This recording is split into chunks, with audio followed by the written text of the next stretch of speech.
Part 2, Chapter 3. "That's enough, Darhauer," the princess snapped as she brushed Roberta's gleaming white coat. "You've told me 100 times none of them are worthy of me. I have to marry someone." "It doesn't have to be Arbital, Your Highness. I told you what I found in the basement of his private residence." Despite all his efforts, Darhauer had no more damning evidence than the unused torture equipment. "What were you doing crawling around in the Duke's house anyway? How would I have explained the captain of my guard doing something like that?" "I wasn't caught, Your Highness." The princess put her hands on her hips. "That isn't the point. You've overstepped your authority. You know as well as I do that a lot of old houses have that kind of thing lying around. You said yourself it was covered in dust." "The Duke has been in Wisteria all winter, Your Highness." "And now that he's back, you think he has started rounding up people, torturing them, and locking them up?" Samantha didn't bother keeping the sarcasm out of her voice. "Arbital may not be the most exciting man in the world, but he's not like that. I'm not the idiot you seem to think I am." Darhauer bowed his head in defeat. "Your Highness, I would never question your intelligence." "You've done little else since you were made captain of my guard. Remember when you thought I was a fool to choose Blaine? You nearly scared the poor boy to death, and for what?" "Your Highness, this is different." Even to himself his objections sounded lame. "How?" Darhauer leaned against the support column. Tonight was his last chance. Tomorrow at the Starin Ball, his daughter's betrothal would be announced. "I beg you, Your Highness, pick any of the others. I could keep you safe from them." "You've got to be kidding. Darhauer, you have been more than my guard. You have been my good friend. But this is getting ridiculous." "Your Highness, please." "Darhauer, I will hear no more." Ostara dawned bright and warm. Mist found King Solar on the palace balcony. He wouldn't be joining the procession to the city square, but he was well enough to preside over the ball and to announce his daughter's betrothal that night. "Your Majesty," Mist said, bowing. "You're well this morning?" "I haven't felt this good in years," the king said. The two of them and the king's attendants watched the procession move out of the palace grounds, Samantha riding on her white mare in the lead, her bodyguard surrounding her. "She's a daughter worthy of a king," Miss said. "Yes, she'll make an excellent queen." "Your Majesty, your health is stable, and I've made enough of my potions to last for some time. It's time I went home. There's a young man there, just a year younger than your daughter. Your Majesty knows how young men are at that age. Thoughtless, reckless. He has no one else to provide him guidance." The king nodded. "Send for the young man. Strictly, we can find some position at the palace for him." "Your Majesty, I thank you for your offer, but I don't think that would be wise." "Why not?" The king stared at her with his piercing eyes. He nodded. "Ah, he's the one, isn't he?" "I'm sorry, Your Majesty." "The peasant Amahiler my daughter has fallen in love with. The one she met at the horse fair last spring." King Solar laughed at the surprise on the herb witch's face. "Samantha doesn't think I know about the horse fair either. You may leave in the morning, but you will return at a moment's notice if I summoned you." As her maids wove fresh flowers through Samantha's hair, Malvina shook her head sadly. "You don't look like a girl should on the night of her betrothal, Your Highness. I know it don't be my place, but why you be doing this?" "You're right, it isn't your place." Samantha stared sadly at her reflection. Her maid blushed. "Duke Arbital isn't unattractive, Your Highness." "I guess he isn't." There was a knock on her outer door, and Blaine announced Lady Sheila. The Count's daughter had been looking paler and more fragile all winter. She looked deathly white tonight, and again she was wearing a dress with an unfashionably high neckline. "Your Highness!" Sheila bowed with a false brightness in her eyes. "You look as lovely as any girl should on a day such as this." "Whatever do you mean?" Samantha asked. "Your Highness, you don't think it's any secret you're to be betrothed tonight?" The forced smile on the lady's face was painful to behold. "I'm sorry my marriage will throw yours to Count Wayland into the shadows." "Your Highness, I wouldn't want all the attention anyway," Sheila said, which further worried Samantha. Since they were children, Sheila had done her best to attract as much attention as possible. The princess touched the lady's arm. "If your father is forcing you into this marriage, I can put a stop to it." "Oh, no, Your Highness!" Sheila jumped away. "Please don't think of doing any such thing." My Lord Count has promised I can retire to his estates after we're married. I love the flowers and the quiet. I can't wait to play shepherdess or walk among the lambs." Samantha wasn't sure Sheila would even recognize a lamb unless it was cooked in brandy with mint sauce. Something had obviously happened to Sheila last fall, and she didn't feel safe at court any longer. Who couldn't Count Nola protect his daughter from? The possibilities were few and disturbing. Whether the lady liked it or not, the princess would have to find out. But she didn't have time to press the matter tonight. The starry ball proved to be the most intolerable of all the balls Samantha had suffered. The starry ball proved to be the most intolerable of all the balls Samantha had suffered through. Nearly all her suitors looked like they'd gone into mourning. The only one who didn't seem affected was Lord Devon, who was happier and more at ease with her. He didn't stutter once during their dance, but he barely looked at her. When she followed his gaze, she saw his eyes resting on Lady Aslan, Count Morfrin's daughter. The sight further lowered her mood. Duke Arbuthnot would never look at her like Devon looked at Aslan. Only Robbie ever had. The evening was becoming so depressing, Samantha was relieved when Arbuthnot finally came forward to take his dance. "You will forgive my saying so, Your Highness, but you do look exceptionally lovely," the Duke said as he drew her onto the dance floor. "Malvina is right. He may be old, but he isn't unattractive." Although the Duke danced with perfect correctness, his stiffness indicated he didn't enjoy dancing. Then again, neither did she. At least not the formal dances of the court. The wild country dances were another matter. "Stop thinking of him. You're about to be betrothed." Halfway through the dance, her head exploded with pain. The air around the Duke blazed with color, rotten orange and blood red. Steaming heat coated Samantha's body. She felt as if she'd been raped, then carved up with the ruby-encrusted knife that even now he wore at his belt. "Holy Sulis, mother of us all! He's worse than even Darhauer painted him." Samantha fought against retching. Her court mask slipped, and she stared at the Duke with utter revulsion. "Your Highness," the Duke's voice barely pierced her horror. "Are you all right?" "No, I don't feel at all well. How does one speak to a monster?" Darhauer and Kaelin appeared at her side. "Are you all right, Your Highness?" Darhauer asked. She grabbed his arm, fearing she would faint. "Get me out of here, Darhauer," she cried. Darhauer nodded, and the rest of her bodyguards materialized out of the crowd and surrounded her. "Samantha!" the king called from the dais as they led her out of the room. "Conroy, tell him I'm sick. Tell him I have to lie down." After a nod from Darhauer, Conroy detached himself from the group. Samantha noticed the ballroom had gone silent, and every courtier was staring at her. But she couldn't worry about what they were thinking. She had to get out of there. "Holy Sulis, I am the fool Darhauer thinks me." Kaelin and Darhauer followed her into her rooms, checking for intruders as they always did. She collapsed on the sofa, trembling. Soon Darhauer was kneeling at her feet. "Your Highness, what happened? Did he do something to you?" Samantha was certain if she said yes, Arbuthnot wouldn't live until morning. She shook her head. "No, I just feel ill suddenly." Darhauer looked as if he didn't believe her, but he didn't press. "I'll summon your maids to get you to bed. We'll make sure no one disturbs you tonight." She nodded, feeling too numb to make further response. After her maids undressed her, she crept under her blankets and shivered uncontrollably until sleep finally took her. Sheila had just returned to her parents' quarters when Duke Arbuthnot burst through the door. She screamed and pushed her father between her and the Duke. "What is going on here?" her father demanded, but he didn't put up a fight when Arbuthnot pushed him aside. The Duke grabbed the front of her dress with those awful hands and slapped her. "What did you tell her? Now see here!" Her father started to protest, but a mere glance from Arbuthnot shut him up. "Please, I didn't tell her anything." She hated how pathetic she sounded, but she couldn't bear him being so close to her again. "Then perhaps you have another explanation for what just happened?" "I don't know," Sheila cried, tears streaming down her cheeks. "When I talked to her before the ball, she was planning on becoming betrothed tonight. She apologized her wedding would overshadow mine." Arbuthnot slapped her again, and still her father did nothing. "You will go to her in the morning and discover the cause of this. You will mend this error." She knew what he'd do if she failed.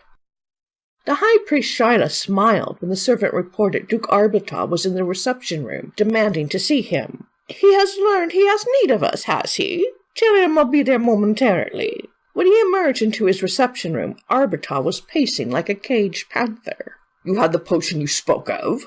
"Of course." Shyla picked up the large flask of purple liquid from his altar. "How long does it take to work?" "It varies from case to case. A couple weeks, a month at most. That is, if the subject isn't tampered with. The herb witch that has been treating the king has the smallest amount of magic. There's a remote possibility that she could counter its effects." "I'll take care of the herb witch. You take care of the king." After the Duke swept out, Shyla summoned his most discreet servant and handed him the flask. "Take this as we discussed, and exchange it for the potion the herb witch made for the king." "Yes, your eminence." The servant bowed his way out. Shyla knelt at his altar on a plush crimson and gold rug. He fingered the fine silk cloth that covered his personal altar. It was embroidered with a gold star, surrounded with baskets of fruit and roses of the deepest scarlet. Finding a red that bright had been difficult and costly, but the effect was worth it. He lit the candles on either side of the statue of Sulis. The candlesticks were of gold, inlaid with silver roses and rubies. The statue itself was 2 feet tall and made of pure white alabaster. It depicted Sulis dressed in long flowing robes, similar to the one Shyla was wearing. In contrast to most depictions of the Holy Mother, it lacked the curves that differentiated a woman's body from a man's. The goddess's hair, traditionally depicted in long braids interwoven with flowers, was hidden under a priest's cowl. The statue's face had a strong chin, a pointed nose, and a stern expression. Indeed, it looked far more masculine than feminine. Its sculpture seemed to understand the truth about Sulis. Very few did. "Soon, my goddess, both priestesses and herb witches will be a thing of the past, and you'll be free to show your true power through your priesthood. And then we will stop the blasphemy that deems you female." Ardra woke Samantha early.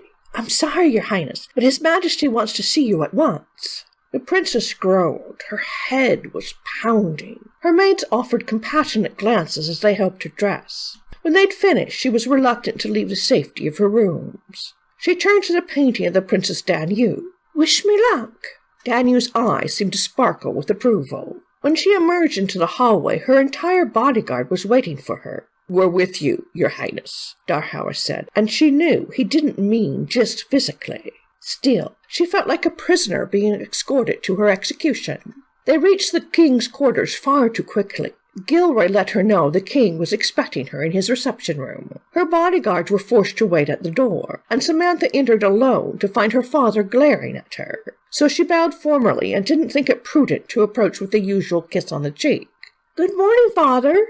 "Explain yourself, and don't tell me you took ill suddenly." Samantha looked at her feet. "I can't marry him." "And why not? Did dancing with him remind you of your peasant lover?" Samantha felt as if she'd been slapped. "This has nothing to do with Robbie. Did you perhaps have some other reason for causing a scene?" The king's voice was icy. He'd never talked to her like that before. She tried to meet his eyes, but found she couldn't. "I'm sorry. I can't marry him. He's evil." "Samantha, this melodrama is inexcusable. You have 5 minutes to convince me you had a good reason for your actions last night, or I'll go to court today and announce your betrothal." Samantha finally managed to meet his eyes and could tell he wasn't bluffing. "I don't know how to say this. Maybe I should have come to you when I realized it, but I didn't know if that would be the right thing. Father, I'm Aurora. I saw the Duke's aura last night when I danced with him. It was the foulest I've ever seen." The king's face, red when she entered, went white. He looked as if he might faint.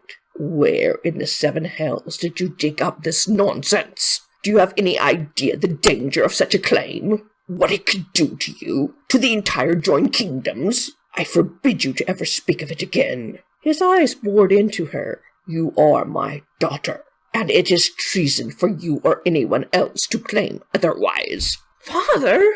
"You have 3 days to name a consort, or I will choose one for you as my father chose for me." He called in her guards without giving her a chance to say more. "You will escort Her Highness to her rooms. She is to remain there until I say otherwise." The king nodded his dismissal. Samantha sat in her window seat staring at the castle grounds. I shouldn't have told him. I should have found some other way to make him understand. but a part of her was glad the secret was no longer between them. His accusations of treason told her he'd known all along about her mother's affair. Holy Mother, why did you make me an Aurora? If you hadn't, I would have never known he wasn't my father. But if I wasn't an Aurora, I would have married Arbutal. The thought of how close she'd come to handing both herself and the joined kingdoms over to a monster made her so sick she doubled up in pain. Maybe I should just let my father choose. What kind of queen would be so blind? Samantha straightened as she heard a knock. Unless it's a message from my father, I'm indisposed. Samantha called to her secretary. A few moments later, Blaine appeared in her doorway. Your Highness, it's Lady Sheila. When I tried to send her away, she looked as if the world was coming to an end, so to speak. Of course. Her sudden friendliness and high necklines. Arbutal displaying all the qualities I told her I wanted. Show her into my reception room, Blaine. Sheila bowed as she entered. Your Highness, you gave me quite a surprise last night. I thought your betrothal was to be announced, she said with false enthusiasm. The princess had the lady set close to her. Sheila, I need you to tell me the truth. Duke Arbutal hurt you, didn't he?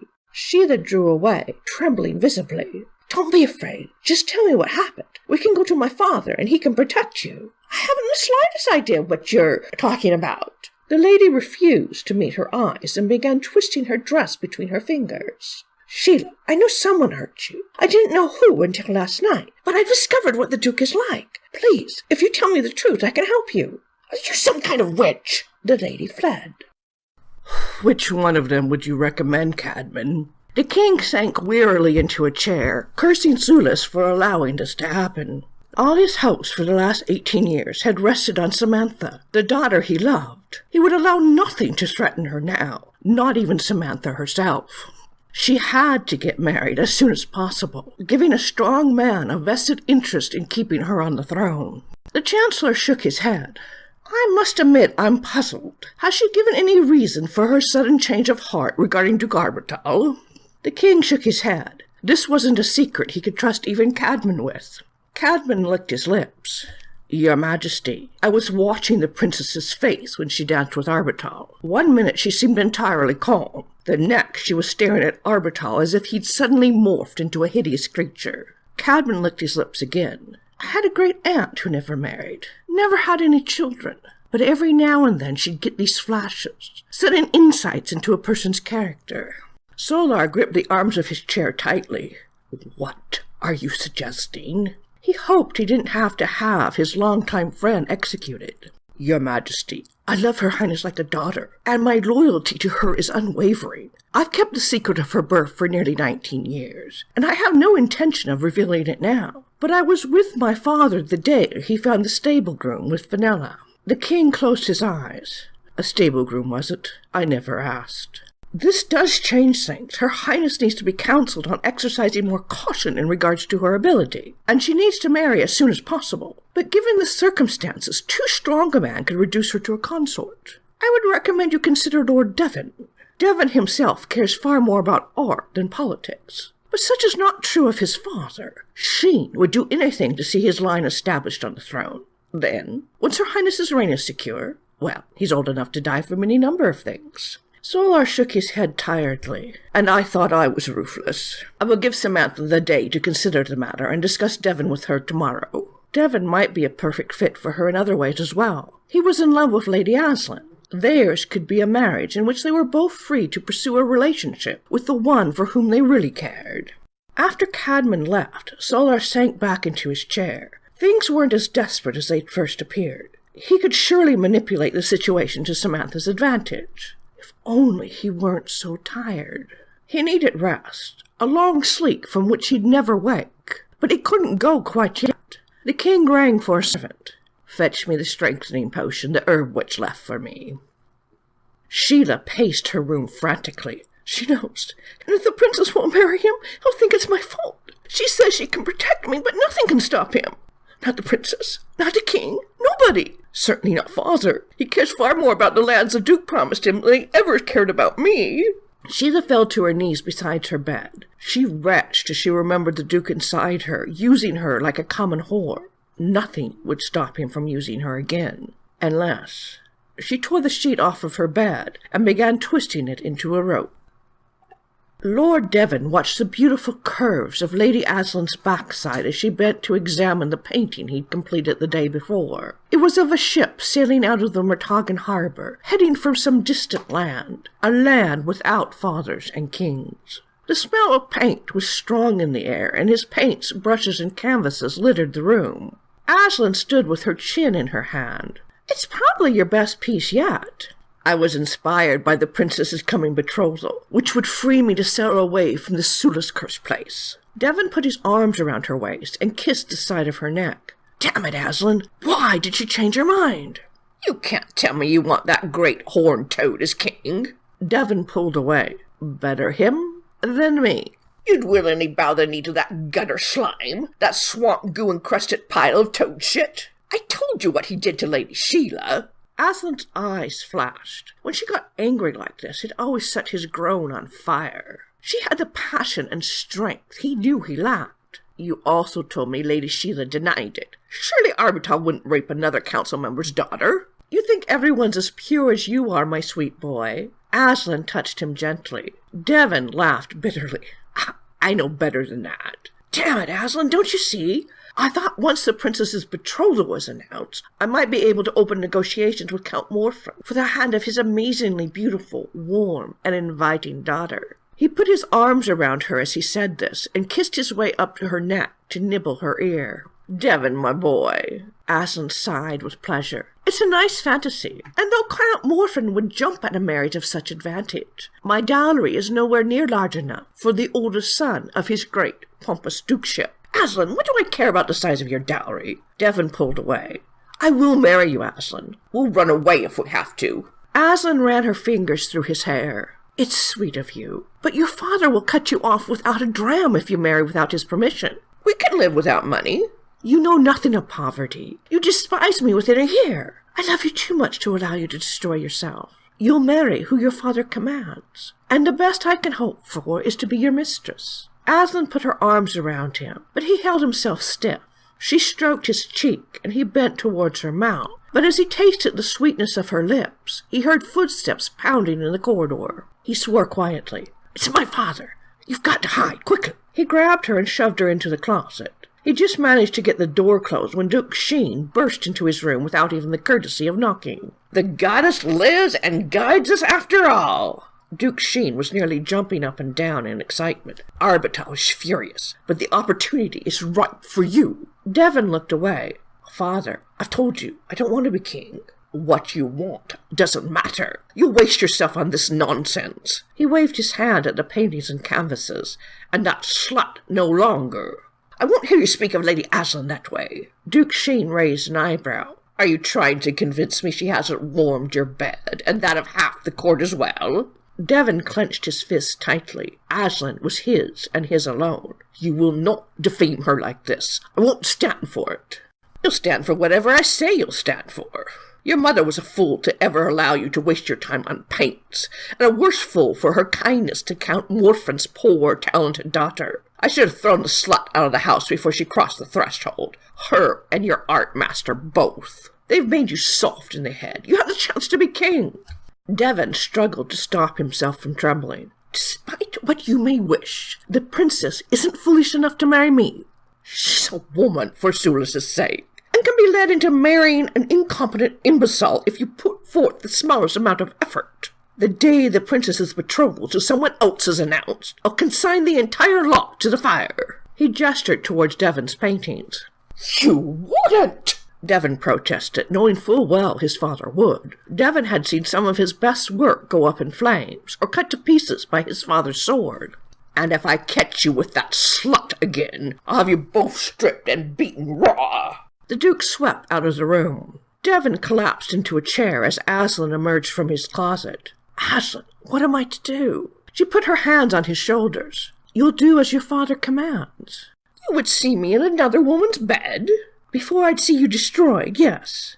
The princess wouldn't be a bad choice for my sweet boy. She's a strong woman with a kind heart. She can protect you from your father. I won't see your back in that condition again." There were tears in Aslan's eyes, and Devon winced at the memory of what had happened when he'd refused to attend a royal ball nearly a year ago. He still bore the scars. He couldn't allow his father to do that to Aslan.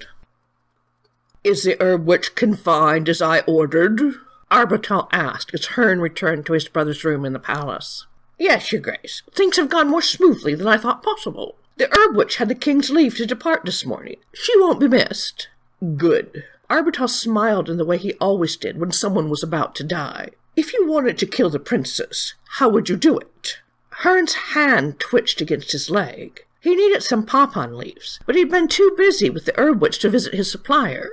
It would be most difficult, your grace. She's always accompanied by her guards. Assuming our assault team is small enough to make it through the palace without arousing suspicion, her guards are more than sufficient to hold them off. I wasn't suggesting killing the princess in the palace corridors. You're convinced that while every other room in the entire palace has at least 2 entrances, Her Highness's has only the one? So they say, your grace. This palace contains a labyrinth of passageways. If there's another way in, you'll find it. How am I supposed to do that? But Hearn merely bowed his head. His brother didn't allow excuses.